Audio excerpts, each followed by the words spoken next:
Assalamualaikum warahmatullahi wabarakatuh. Waalaikumsalam warahmatullahi wabarakatuh. Bismillahirrahmanirrahim. Alhamdulillahi rabbil alamin. Wal 'aqibatu lil muttaqin. Wala 'udwana illa 'alal zalimin. والصلاة والسلام على أشرف الأنبياء والمرسلين سيدنا ومولانا محمد وعلى آله وأصحابه المجاهدين الطاهرين أما بعد. Saudara-saudara kaum muslimin rahimakumullah, setiap kita Muslim di dalam kehidupan ini selalu ingin dicintai oleh Allah Subhanahu wa Ta'ala, dan tidak seorang pun di antara kita yang hidup ingin dimurkai oleh Allah Subhanahu wa Ta'ala. Jangankan lagi dimurkai Allah, dimarahi tetangga saja kita kadang-kadang sudah merasa tidak enak. Padahal bagaimanapun, kalau sekadar dimarahi tetangga, kita masih bisa menghindar, pergi atau pindah ke tempat lain. Tahun depan kita kembali lagi, barangkali sudah bisa berdamai. Tapi jikalau Allah yang murka kepada kita, padahal alam ini adalah miliknya belaka, rasanya kemana lagi langit tempat kita bernaung, dan kemana lagi bumi tempat kita berpijak.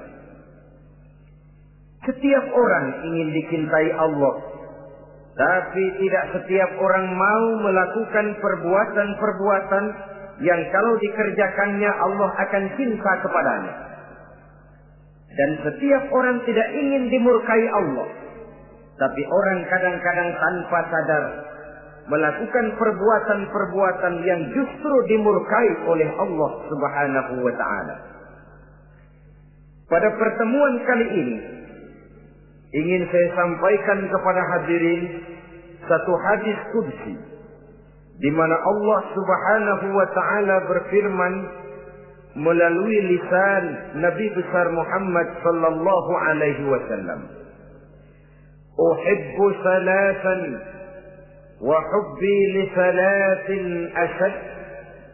Aku cinta, kata Allah, kepada 3 macam golongan manusia, tapi aku lebih cinta lagi kepada yang 3 macam lagi. Jadi ada yang sekedar dicintai Allah, ada yang lebih lagi dicintai oleh Allah Subhanahu wa Ta'ala. Siapa mereka?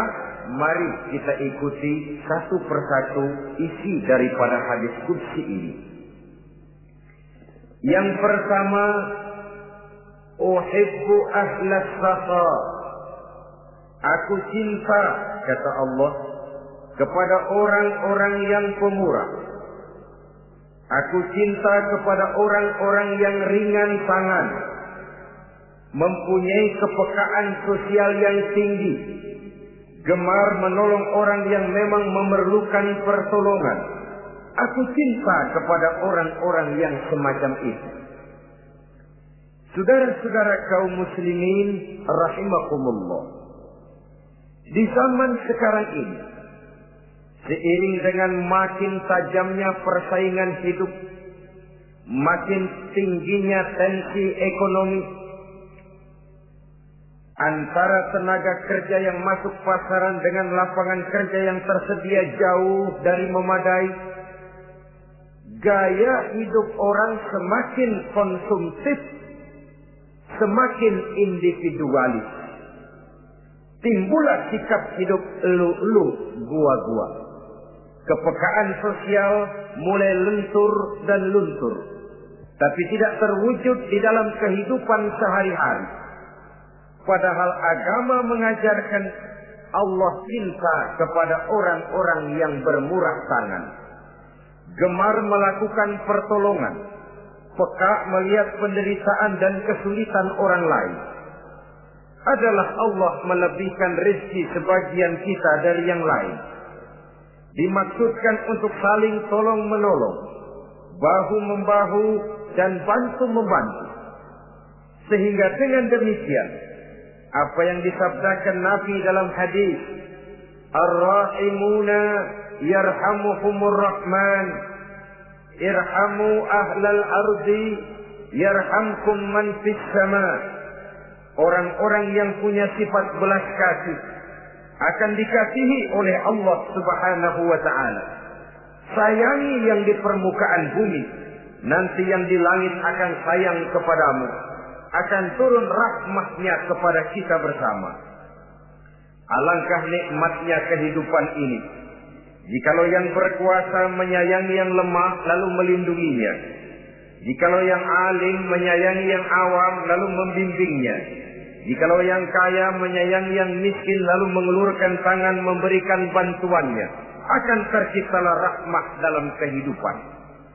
Tapi jikalau sebaliknya, yang berkuasa malah menindas dan menekan yang lemah, yang alim malah membodoh-bodohi yang memang sudah bodoh, sementara yang kaya menyantap yang miskin, akan terjadilah bala dan bencana dalam kehidupan. Bukan lagi rahmat yang turun, melainkan azab akan menimpa kita secara keseluruhan.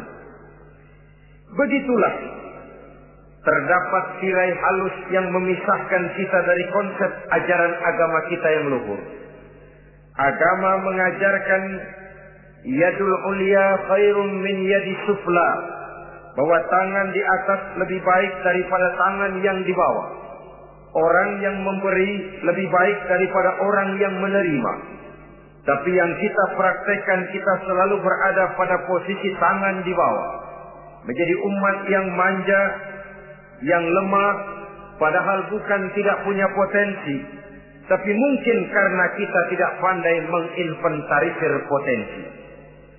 Kadang-kadang ada panitia pembangunan masjid, membangun masjid, meletakkan batu pertama sekaligus jadi batu terakhir. Setelah itu la yamutu wa la yahya, hidup tidak kelihatan geraknya, mati pun tidak ketahuan kuburannya. Masjid impoten, pesantren terbengkalai, majelis taklim terlunta-lunta, rumah sakit Islam tak kunjung selesai. Tidak adakah orang Islam yang kaya? Banyak. Tidak adakah orang Islam yang punya posisi kunci, posisi basah, posisi menentukan? Banyak. Secara jujur kita harus berkata, yang belum banyak ialah yang mau berbuat atas nama dan demi kepentingan agamanya. Kita juga bukan tidak punya potensi. Kita tidak pandai menginventarisir potensi untuk kepentingan dan kemaslahatan kita bersama. Saudara-saudara kaum muslimin rahimakumullah. Dengan demikian, kita bisa lihat dalam kehidupan sehari-hari di masjid misalnya. Itu kalau hari Jumat kadang-kadang kita sengaja mau berangkat sholat Jumat tidak bawa uang. Maka yang paling lancar di masjid, kotak. Saudara boleh lihat kotak itu.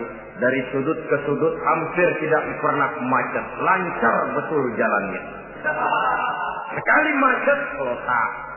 50. 100. Wajar kalau masjid-masjid kita lalu impoten. Bagaimana akan mengadakan kegiatan kalau tidak ada dana? Oleh karena itu pada kesempatan ini saya ingin mengetik, berbahagialah kita jikalau oleh Allah Subhanahu wa ta'ala diberikan kepercayaan berupa titipan, wa mal malu wal banuna illa wadai', harta dan anak-anak tidak lain satu titipan dari Allah Subhanahu wa ta'ala, dan pada satu saat titipan itu akan diambil oleh yang empunya. Allah cinta kepada orang-orang yang pemurah. Allah akan memberikan balasan yang berlipat ganda. Kalau saudara bersedekah kepada anak yatim, bukan si yatim itu yang akan membalasnya. Kalau saudara membantu pembangunan masjid, bukan panitia masjid yang akan memberikan ganjarannya.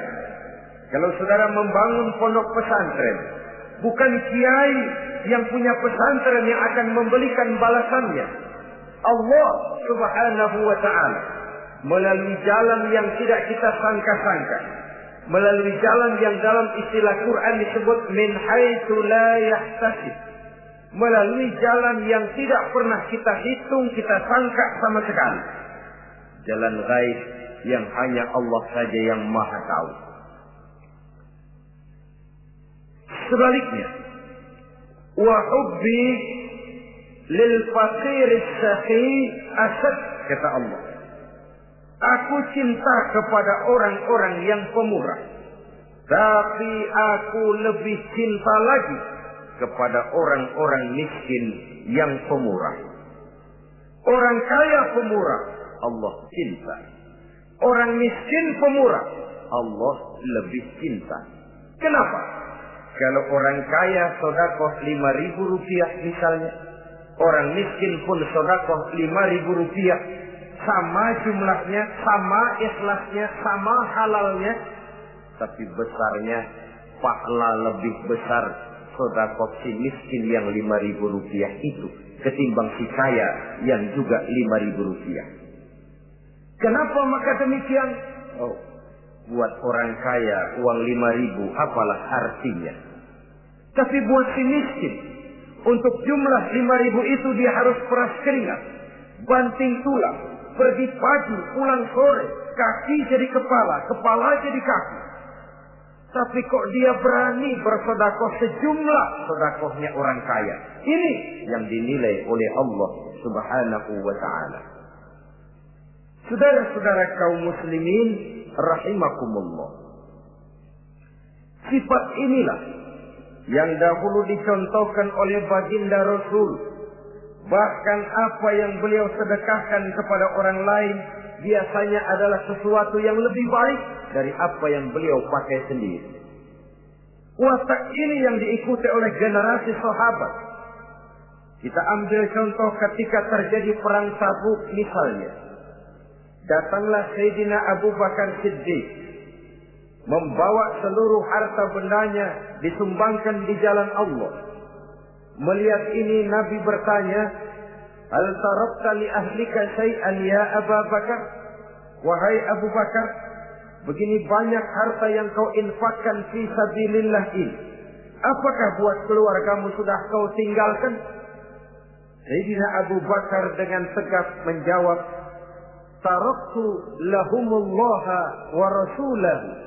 Sudah, saya tinggalkan mereka Allah dan Rasulnya.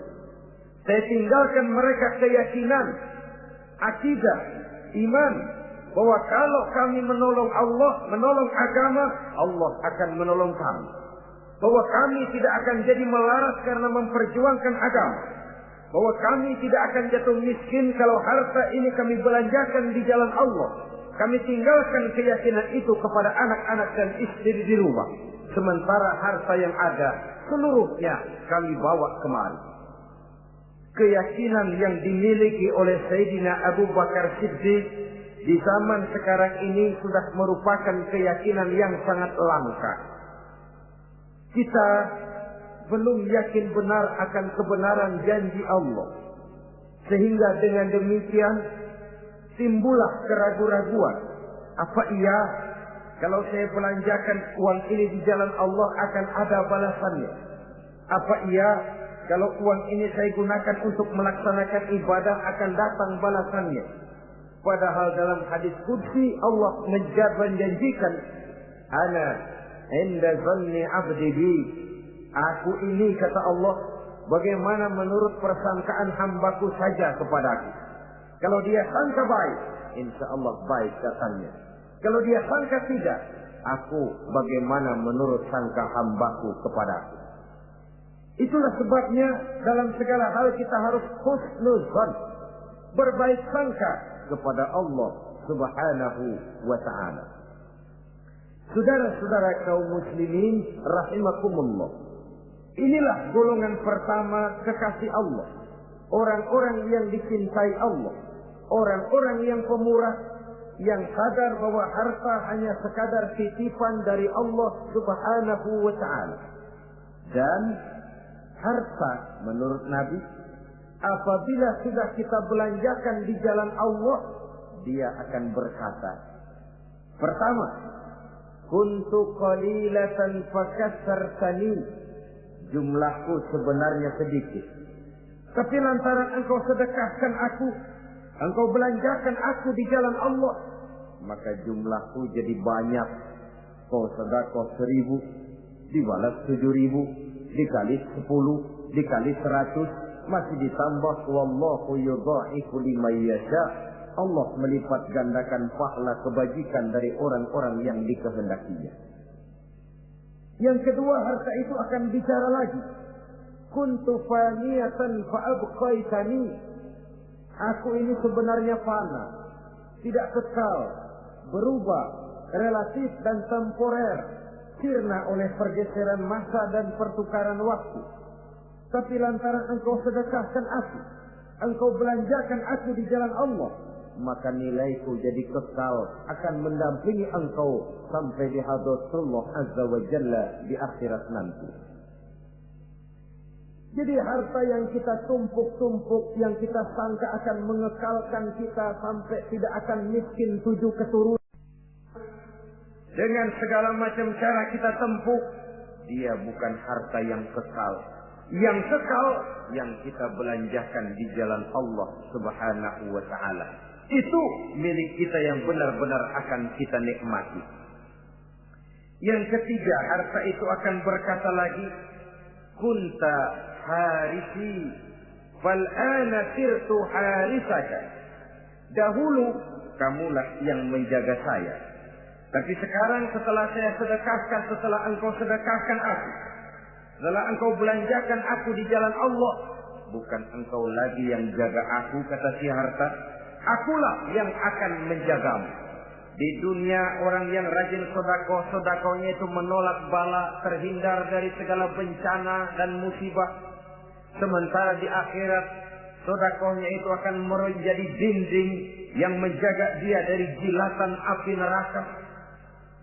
Demikian harta yang sudah kita infakkan, kita belanjakan, kita sedekahkan di jalan Allah itu akan menjadi pejangga kita. Sehingga Nabi menyatakan, inna sadaqatal mar'il muslim tazidu fil umri wa tadfa'u mitatas su'i. Sesungguhnya sedekahnya seorang mukmin dapat menambah umur panjang dan menyelamatkan seseorang dari mati secara su'ul khatimah. Marilah kita melihat bahwa agama ini memerlukan kita, bahwa umat ini mengharapkan pengorbanan kita.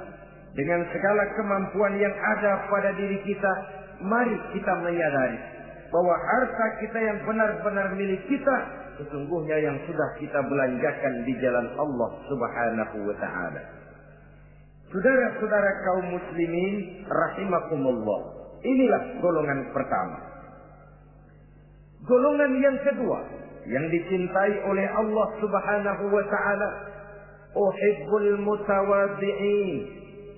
Aku cinta, kata Allah, kepada orang-orang yang rendah hati, orang-orang yang membawa ilmu padi, makin berisi makin merunduk, makin di puncak makin sadar akan kelemahan dan keterbatasannya. Aku cinta kepada orang-orang yang rendah hati. Adalah satu sifat dari Rasulullah sallallahu alaihi wasallam yang diriwayatkan oleh Imam Abu Ja'far Al-Barzanji misalnya dalam rawi Barzanjinya, wa kana sallallahu alaihi wasallam syadidal haya'i wat tawadhu, adalah Rasulullah sallallahu alaihi wasallam seorang yang sangat pemalu dan sangat rendah hati. Tawadhu, tidak melonjak menjadi angkuh dan sombong. Walaupun beliau adalah asraful anbiya wal mursalin, nabi dan rasul termulia, imamul muttaqin, imamnya orang-orang yang bertakwa, rahmatan lil alamin, diutus sebagai rahmah bagi seluruh alam, tapi tawaduknya demikian luar biasa. Ketika beliau terusir dari Makkah, kita bisa membayangkan meninggalkan kampung halaman, meninggalkan keluarga yang berbeda akidah, hijrah ke Madinah. Tapi pada lain kesempatan, ketika beliau dengan bala tentaranya masuk ke kota Mekah, dan orang-orang kafir Quraisy yang kita kenal dalam peristiwa Fathu Makkah itu, gentar hati mereka, sembunyi di dalam rumahnya masing-masing. Mereka masih ingat beberapa tahun yang silam, dikala Nabi Muhammad dan para sahabatnya dikejar-kejar, terusir dari Mekah hijrah ke Madinah. Sekarang Rasul kembali ke Mekah dengan segala keperkasaan bala tentaranya. Mereka berpikir, andai kata Muhammad mau saja membalas dendam, habis kita ini, habis, tidak akan tersisa. Dahulu dia kita caci maki, dahulu dia kita usir, dahulu dia kita kejar-kejar untuk kita bunuh. Sekarang kita tidak berdaya. Muhammad dengan perkasa, dengan bala tentaranya yang gagah sekarang masuk ke kota Mekah. Apa yang harus kita lakukan? Mereka menunggu dan menunggu. Dan Nabi dengan gagah masuk ke kota Mekah bersama bala tentaranya. Apa ucapan yang pertama beliau lontarkan? Pembalasan dendam? Tidak. Mencari orang-orang yang dulu mengejar, memusuhi, mengancam akan membunuhnya? Tidak. Beliau tidak teriak-teriak, mana itu Abu Jahal, mana itu Abu Lahab, mana itu Abu Sufyan, mana itu dulu orang-orang yang memusuhi saya dan sahabat saya, ayo keluar kalau berani, ha? Tidak. Pidato ucapan pertama yang keluar dari bibir yang mulia itu sungguh di luar perkiraan kufar Quraisy. Apa jawab Nabi? Pidato Nabi, al-yauma yaumul marhamah. Tuan-tuan para Quraisy, tidak usah khawatir. Hari ini adalah hari yang penuh kasih sayang. Saya masuk ke kota Makkah semata-mata untuk menunaikan ibadah. Tidak akan ada balas dendam. Tidak akan ada pertumpahan darah. Siapa yang masuk ke Masjidil Haram dia aman. Siapa yang masuk ke Masjidil Haram dia tenang, tidak akan diganggu barang sedikit pun. Bersih hatinya dari balas dendam. Tidak ada watak untuk menunjukkan kepongahan pada beliau berada di puncak kejayaan. Tidak. Ini yang disebut sadidul haya wat tawadhu. Sangat rendah hati. Tidak melonjak menjadi angkuh dan sombong lantaran keberhasilan yang pernah dicapainya. Uhibbul mutawadhi'in.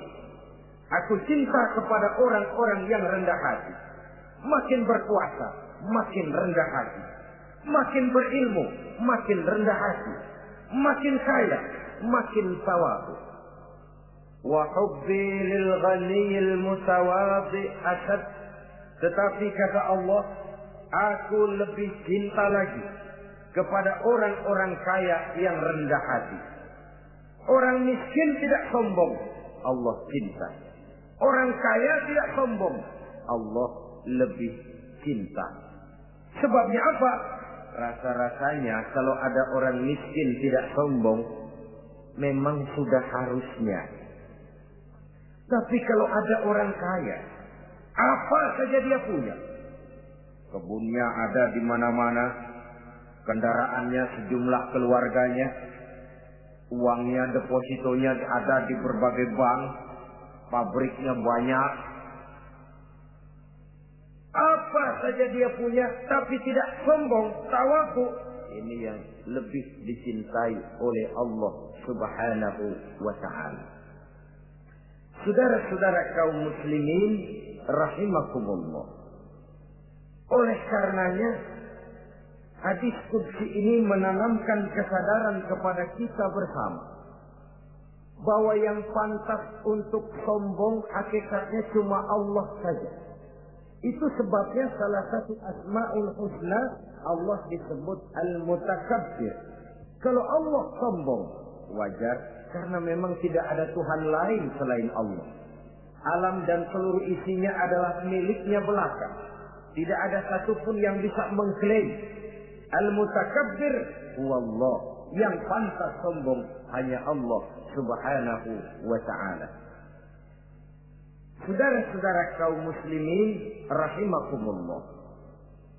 Yang ketiga, orang yang dicintai oleh Allah Subhanahu wa ta'ala, uhibbut taibin. Aku cinta kepada orang-orang yang bertaubat. Kepada orang-orang yang apabila berbuat kesalahan, dia segera sadar. Dijadikannya kesalahan itu sebagai satu pelajaran untuk tidak diulanginya lagi pada masa yang akan datang. Adalah lebih baik kita mulai dari kertas yang kelabu, hitam sekalipun, kalau akhirnya akan menjadi lembaran-lembaran yang putih, ketimbang kita mulai dengan lembaran yang putih, kalau akan ditutup dengan lembaran-lembaran hitam noda yang tidak berhapus. Allah Subhanahu wa ta'ala Maha Pengampun, Pengasih dan Penyayang. Ia akan memaafkan segala perbuatan yang bersifat salah dari hamba-hambanya, asalkan tidak diulanginya lagi. Manusialah yang sering kejam, membiarkan dirinya larut dan hanyut diseret arus dosa. Ia sadar itu satu kesalahan, tapi tidak berupaya untuk menyelamatkan dirinya sendiri.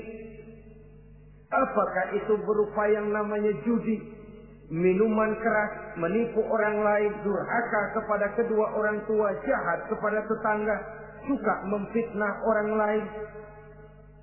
Dibiarkan dirinya hanyut di dalam lembah dosa tanpa upaya penyelamatan sama sekali. Atau kadang-kadang mengulur waktu. Nanti saja sudah tua-tuaan tobatnya. Padahal waktu tidak pernah main-main. Uhibbut taibin. Aku cinta kepada orang-orang yang mau bertobat. Wa hubbi lisabit taib asad. Tapi aku lebih cinta lagi kepada orang-orang muda yang mau bertobat. Apabila orang tua bertobat, Allah cinta. Anak muda bertobat, Allah lebih cinta. Dalam usia mudanya, di mana darah masih mengalir dengan panas, sejuta khayal dan keinginan masih bersemi di dalam benaknya, dia sanggup blokir semua itu, disalurkannya di jalan Allah. Allah cinta sekali kepada orang-orang semacam itu.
Saudara-saudara kaum muslimin rahimakumullah. Kalau tadi sudah saya jelaskan 3 golongan orang-orang yang dicintai Allah, yakni para kekasih Allah. Orang-orang yang pemurah, gemar memberikan pertolongan. Kemudian yang kedua, orang-orang yang rendah hati. Dan yang ketiga adalah orang-orang yang suka bertaubat. Maka kemudian hadis qudsi ini dilanjutkan oleh Allah Subhanahu wa ta'ala dengan menjelaskan lawanan dari 3 golongan tadi. Kalau 3 golongan tadi adalah orang-orang yang dicintai Allah, maka 3 golongan yang berikutnya adalah mereka yang dibenci, dimurkai oleh Allah Subhanahu wa ta'ala. Siapa mereka? Jumlahnya juga 3, lawanan dari yang 3 tadi pertama. Yang pertama, saudara-saudara, abghadul bukhala. Aku benci, kata Allah, kepada orang-orang yang bakhil, orang yang kikir, orang yang diberikan amanah berupa harta, lalu tidak tersentuh hatinya melihat kesulitan dan penderitaan orang lain. Tetangganya meratap dan merintih kelaparan, sementara ia dengan tenang berpangku tangan, padahal ada kelebihan rezekinya. Ia tahu kesulitan orang lain, tapi ia tidak berusaha mengulurkan tangan memberikan bantuan. Kenapa seseorang bisa terjebak ke dalam penyakit bakhil dan kikir alias pelit seperti ini? Oleh karena harta benda dunia itu sudah berakar kuat di hatinya. Tidak mau lepas lagi ia dari sana. Tidak mau berpisah ia dengan harta itu walau sedikit jua pun. Dan memang para ulama sufi mengajarkan, orang kaya itu ada 2. Ada orang kaya hakiki, ada orang kaya majazi. Orang kaya hakiki, orang kaya sebenarnya adalah orang yang kaya hatinya. Luas cakrawala pandangannya, terbentang nuansanya, tidak cuplik melihat karunia yang diberikan Allah dalam kehidupan ini. Orang yang kaya hati, inilah orang kaya hakiki. Adapun orang kaya majazi adalah orang yang banyak hartanya tapi miskin hatinya. Hidupnya sudah melimpah tapi ia selalu merasa kurang, maka ia tidak pernah cukup. Posisinya sudah kaya tapi ia masih merasa miskin, maka ia pun selalu miskin. Imam Ghazali rahimahullah memberikan contoh yang indah. Perjalanan hidup manusia sama dengan naik kapal laut yang besar menuju pulau bernama akhirat, mencapai pantai surga bahagia. Kapal ini akan singgah di satu pulau bernama dunia. Para penumpang diperbolehkan turun, tapi sebelumnya diingatkan lebih dahulu bahwa ini cuma sekedar tempat transit. Di dunia, di pulau yang bernama dunia, para penumpang boleh mengambil apa yang memang diperlukan untuk bekal dalam perjalanan. Tapi jangan lupa bahwa kapal akan melanjutkan perjalanan menuju kepulauan akhirat yang kekal dan abadi. Maka turunlah para penumpang ke pulau yang bernama dunia ini. Macam-macam tingkah lakunya ketika mereka menjejakkan kaki ke pulau dunia. Ada yang tetap sadar kepada pesan nakoda. Dia turun ke pulau yang bernama dunia, yang hijau, ranau, indah, memikat, mempedaya, mempesona. Tapi ia tetap sadar, ini cuma tempat transit. Ini cuma tempat persinggahan sementara. Bukan ini tempat yang akan saya tuju. Kapal akan segera berangkat. Saya harus bersiap-siap. Diambilnya apa yang diperbolehkan di pulau bernama dunia. sebagai bekal menuju perjalanan akhirat, dan setelah itu dia segera kembali ke kapal untuk melanjutkan perjalanannya. Ada pula penumpang yang lalai. Ketika turun ke pulau bernama dunia ini, ia lupa kepada pesan sang nakoda. Ia terpedaya oleh hijau ranaunya kepulauan dunia. Ia tersikat oleh gemerlapnya kehidupan dunia. Sibuklah seluruh waktunya untuk mengambil segala yang ada di kepulauan dunia ini. Ia menyangka bahwa ia sudah sampai kepada tujuan yang sebenarnya. Dikala peluit kapal berbunyi, pertanda kapal akan segera berangkat, rupanya baru sadar dia bahwa ini bukan tujuan yang sebenarnya.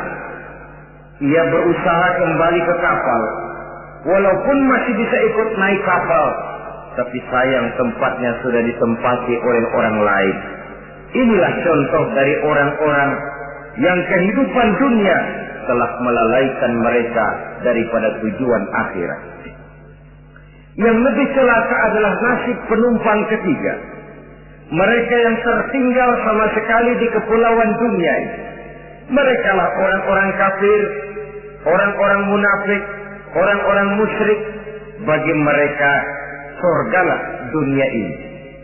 Bila kehidupan dunia berakhir pula lah surganya sampai di situ. Ia menyangka sudah sampai kepada terminal akhir, padahal cuma sekedar halte, tempat di mana kapal singgah sebentar saja untuk melanjutkan perjalanan menuju kepulauan akhirat yang kekal dan abadi. Saudara-saudara kaum muslimin rahimakumullah, orang-orang yang sadar bahwa dunia cuma sekedar satu tempat transit, maka kesadaran itu menggugah dia kepada keyakinan terhadap kalimat inna lillah wa inna ilaihi raji'un. Segalanya datang dari Allah, segalanya akan kembali kepada Allah. Tidak ada yang dibawanya saat ia terlahir ke alam dunia ini, dan tidak akan ada yang dibawanya kembali saat ia keluar meninggalkan alam dunia ini, kecuali iman dan amal soleh yang dikerjakannya di dalam kehidupan kita. Bukan bakhil yang menyebabkan orang cepat jadi kaya. Bukan pemurah yang menyebabkan orang jatuh miskin dan bangkrut.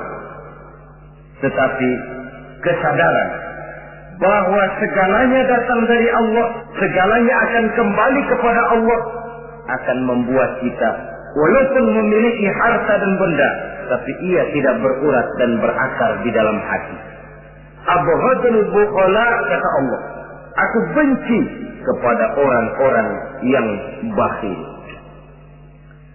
Kadang-kadang jangankan untuk orang lain, untuk kepentingan agama, dirinya sendiri saja tidak bisa menikmati kekayaannya. Kaya dia sebenarnya, tapi dia tidak sadar akan kekayaannya. Lebih celaka lagi, dia tidak tahu untuk apa kekayaan itu akan dipergunakan.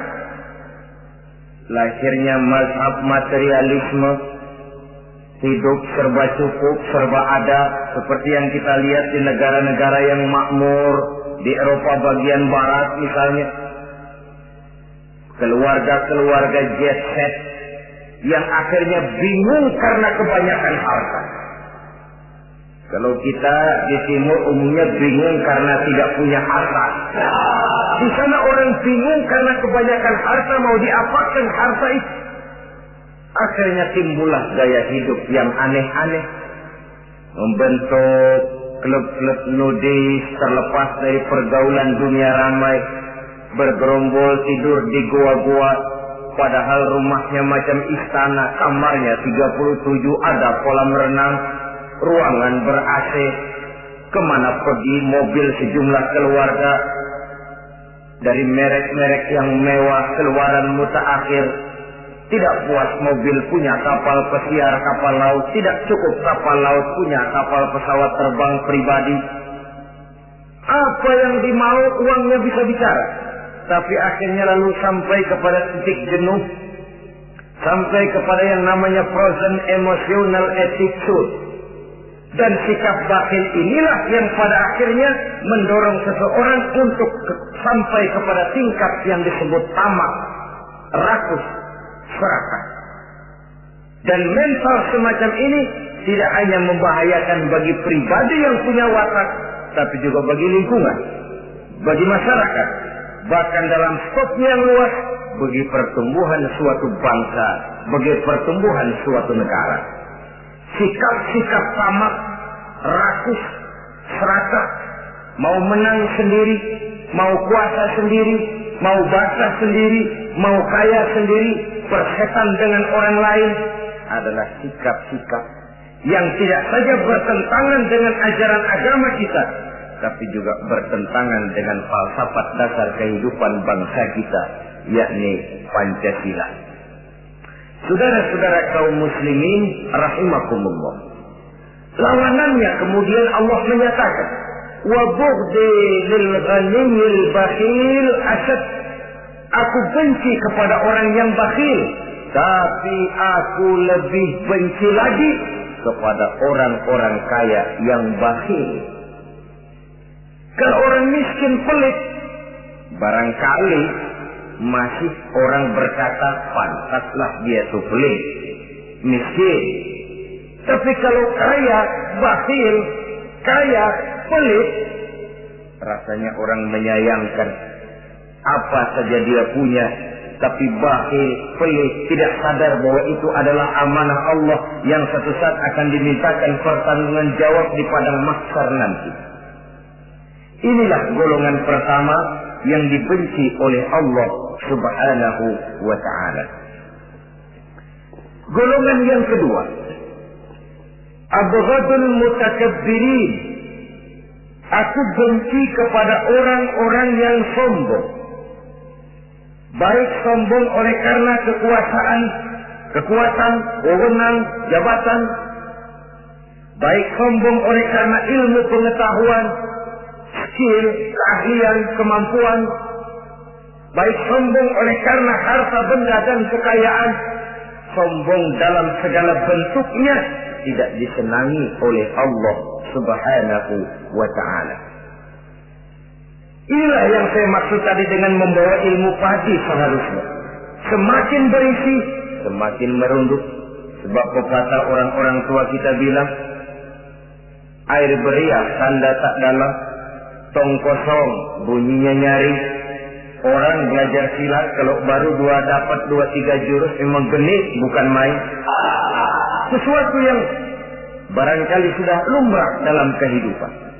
Tapi yang diajarkan oleh agama, abghadul mutakabbirin, aku benci kepada orang-orang yang sombong.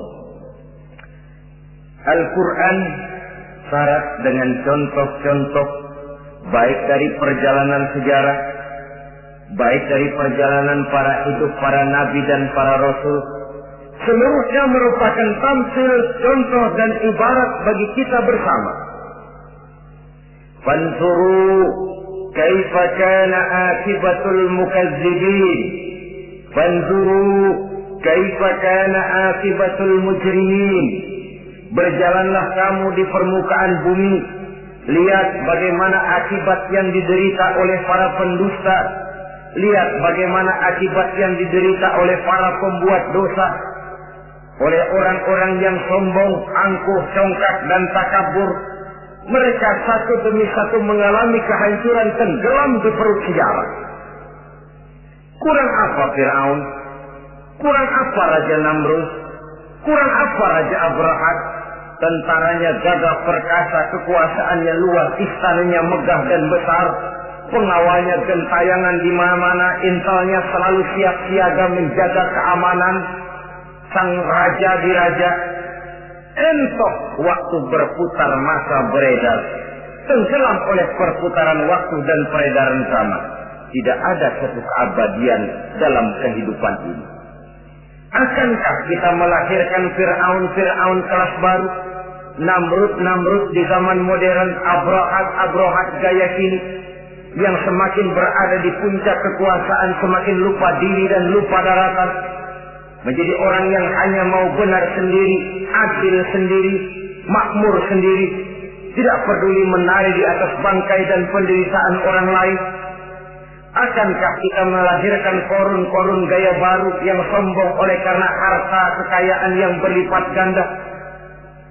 Ataukah kita akan melahirkan barsisul abid gaya baru yang sombong oleh karena ilmu pengetahuan yang dimilikinya? Marilah kita menyadari al-mutakabbir huwa Allah. Yang pantas, boleh dan sombong, wajar untuk sombong, cuma Allah subhanahu wa ta'ala. Abghadul mutakabbirin, aku benci kepada orang-orang yang sombong. Saudara-saudara kaum muslimin rahimakumullah, lawanannya kata Allah, selebihnya wa bughdi lil faqiril mutakabbir asad. Tetapi kata Allah, aku lebih benci lagi kepada orang miskin yang sombong. Ini yang sudah tidak punya pilihan. Orang pintar sombong, barangkali lumayan. Goblok sombong, minta ampun. Pejabat sombong, barangkali karena punya pangkat. Rakyat sombong, apa yang mau disombongi? Orang kaya sombong, barangkali karena kekayaannya. Melarat, miskin, sombong, minta ampun. Sebab itu kata Allah, aku benci kepada orang-orang sombong, tapi aku lebih benci lagi kepada orang-orang miskin yang sombong. Hadis qudsi ini tentu saja memberikan satu kesadaran rohani yang paling dalam pada kehidupan kita setiap pribadi muslim. Bahwa kita sejauh yang bisa kita lakukan hanyalah berusaha, berbuat. Kita terikat oleh sunnatullah, kata kita orang beragama, hukum alam, kata para ahli alam, natural of law katanya. Tapi di sebalik itu, sesungguhnya segala hasil usaha, kepastian dan ketentuannya hak prerogatif dari Allah subhanahu wa ta'ala. Sehingga pada puncaknya kita akan sampai kepada pengakuan yang paling jujur, la haula wa la quwwata illa billah. Tidak ada daya kita, tidak ada kekuatan kita kecuali apa yang memang telah diberikan Allah. Dialah sumber daya, sumber gerak, sumber seluruh kekuatan. Dan kita manusia hanya mencapai itu kalau dikaruniai oleh Allah subhanahu wa ta'ala. Sewajarnya, makin bertambah ilmu, makin sadar kita akan kebodohan kita. Seperti yang diucapkan oleh Al-Imam Syafi'i rahimahullah, setiap tambah ilmuku, bertambah tahulah aku akan kebodohan. Sewajarnya, semakin bertambah harta kita, semakin sadar kita akan kemiskinan kita. Semakin bertambah tinggi pangkat dan jabatan kita, semakin sadar kita dari mana kita datang, kemana kita akan pulang, dan di mana kita akan berada sekarang. Dengan kata lain, ilmu itu, harta itu, pangkat dan kedudukan itu sesuatu yang perlu dan perlu. Tapi bukan sebagai tujuan. Semuanya cuma sekedar alat. Tujuannya apa? Jangka panjang di akhirat untuk mencapai ridho Allah. Jangka pendek di dunia ini harus menjadi rahmatan lil alamin. Bagaimana ilmu itu jadi rahmah bagi lingkungan, bagaimana kekuasaan itu jadi rahmah bagi lingkungan, bagaimana harta itu jadi rahmah bagi lingkungan, berfungsi sosial untuk kebersamaan di dalam kehidupan ini. Saudara-saudara kaum muslimin rahimakumullah, inilah golongan kedua yang dimurkai oleh Allah subhanahu wa ta'ala. Golongan yang ketiga, abghadul fasad, aku benci kata Allah kepada orang-orang yang berhati keras, berhati batu, tidak mempan nasihat. Baik nasihat itu datang dari Allah, baik nasihat itu datang dari orang lain, baik nasihat itu datang dari dalam dirinya sendiri atau bernasihat yang dipandangnya, yang dilihatnya dalam segala gerak kehidupan. Satu hari bahkan beberapa sahabat pernah menghadap Rasulullah Sallallahu Alaihi Wasallam. Ya Rasul, jikalau sekarang ini kami nyaris tidak punya problem, artinya semua problem kami tuntas, sedikit kami bingung, Tuanlah tempat kami bertanya. Kami tidak mengerti hukum, Tuan tempat kami meminta fatwa. Kami ingin mendapat petunjuk, kepada Tuan kami mengadu. Tapi nanti kalau suatu saat Tuan telah berangkat meninggalkan kami ya Rasulullah, menghadap Allah Subhanahu wa Ta'ala, tinggallah kami hidup tanpa bimbingan Tuan, kemana lagi kami harus minta nasihat? Baginda Rasul senyum, kemudian beliau menjawab, taraktu lakum nasihatain. Kamu tidak usah khawatir. Kalaupun pada satu saat nanti aku berangkat meninggalkan kamu semua, kembali menghadap Allah Subhanahu wa Ta'ala, kamu tidak perlu bingung. Tempat kamu minta nasihat ada, tempat kamu bertanya ada, tempat kamu minta fatwa dan kepastian hukum ada. Taraktu lakum nasihatain. Aku tinggalkan untukmu dua macam nasihat. Pertama, yang aku tinggalkan kepadamu itu nasihat yang pandai bicara. Yang kedua, yang aku tinggalkan kepadamu itu nasihat yang diam saja. Sahabat lalu bertanya, kalau nasihat yang bisa bicara itu apa ya Rasul? Beliau menjawab, Al-Quranul Karim. 6.666 ayat, 30 juz, 114 surah, seluruhnya nasihat bagi umat Islam. Apapun yang akan kau kerjakan, kemanapun kau akan pergi, bertanyalah kepada Al-Quran, minta nasihatnya. Bertanya langsung? Tentu tidak. Bertanya kepada Al-Quran artinya fas'alu ahla dzikri in kuntum la ta'lamun. Jikalau kamu memang tidak mengerti, bertanyalah kepada yang mengerti. Yang mengerti Al-Quran tentu tidak lain para ulama, para kiai, para asatidz, guru-guru yang mengaku kita di majelis taklim. Nasihat yang pandai bicara, Al-Quranul Karim. Kemanapun saja kaki akan kita langkahkan, ke arah manapun bumi yang akan kita tuju, mintalah lebih dahulu nasihat Al-Quranul Karim. Usaha apapun yang akan kita lakukan, mintalah nasihat kepadanya. Itu nasihat yang pandai bicara. Lalu sahabat bertanya lagi, kalau nasihat yang diam saja itu apa ya Rasul? Beliau menjawab, nasihat yang diam saja itu maut. Diam saja dia, tidak bicara, tapi pasti datangnya. Dan itu jadi nasihat. Kalau sekarang kau menyolatkan orang lain, apa tidak mungkin besok kau disolatkan orang? Kalau hari ini kau antar jenazah temanmu ke liang lahat, entah tahun depan, bulan depan, minggu depan, entah 5-10 tahun yang akan datang, bukankah kau yang akan diantar ke liang lahat?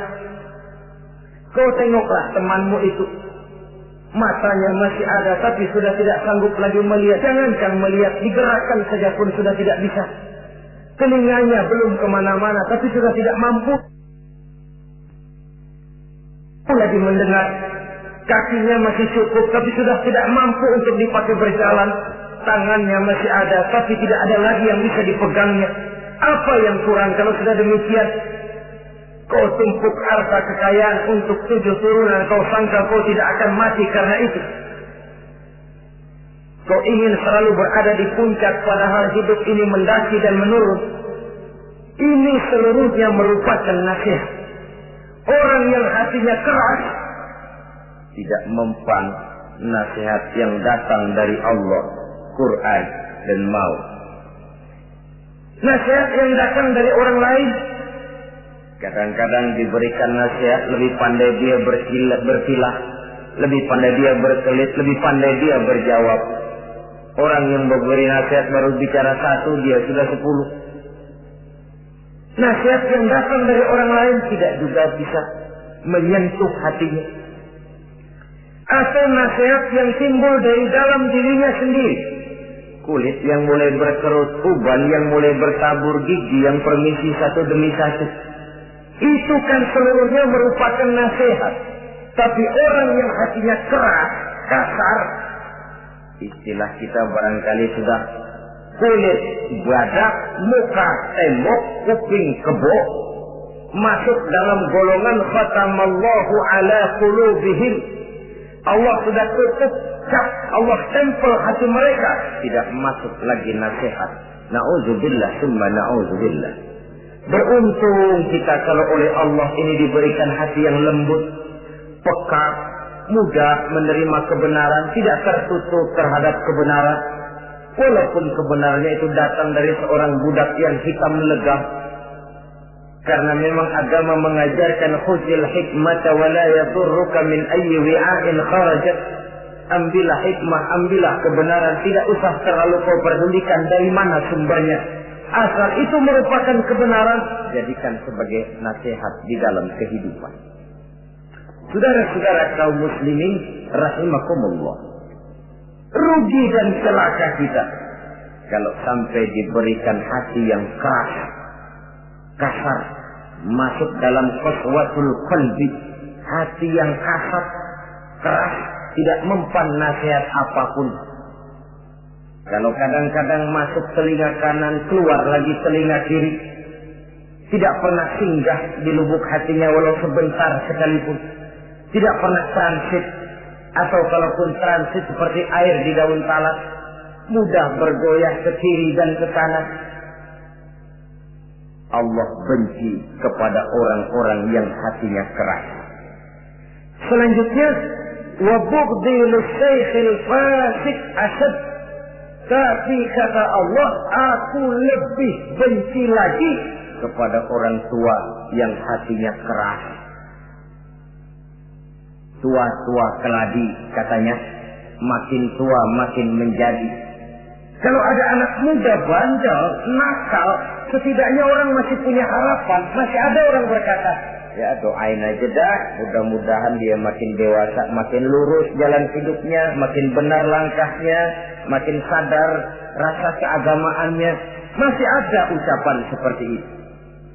Tapi kalau sudah tua malah makin gila, orang sudah habis harapan.